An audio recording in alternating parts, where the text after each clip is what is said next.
Jonah admits to the sailors that the storm is his fault. And this, understandably, causes them to ask him a lot of questions, a lot of different questions.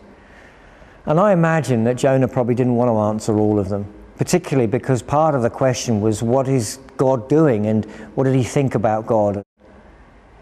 He was cross with God and he probably didn't want to explain his faith, and yet he didn't want to be disloyal. He didn't want to say things that he knew God didn't want him to say. So what should he do? He can't avoid their questions. So this is his answer. I am a Hebrew and I worship the Lord, the God of heaven, who made the sea and the dry land. It's an interesting answer because he doesn't worship the Lord. At that moment, he's running away from him, not worshipping him. But he wants the people to know not what he is actually doing, but I guess what he really wants deep down himself to be doing. He gives them the answer he hopes is true.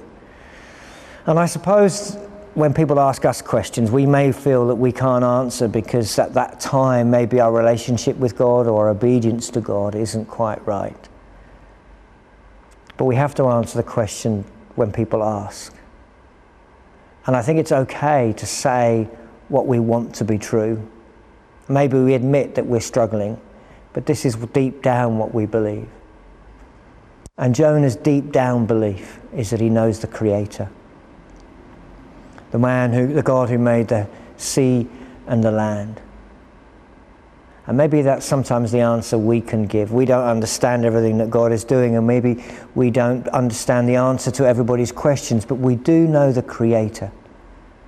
We don't know how he made the world or how long he took to make the world, but we know it's beautifully and perfectly designed, and that we are part of his purpose, and that God is with us. And that's what Jonah can say. And maybe that's what we can say. We can't avoid the questions. We can't wait till we're perfect. But we can answer, explaining that we know the Creator.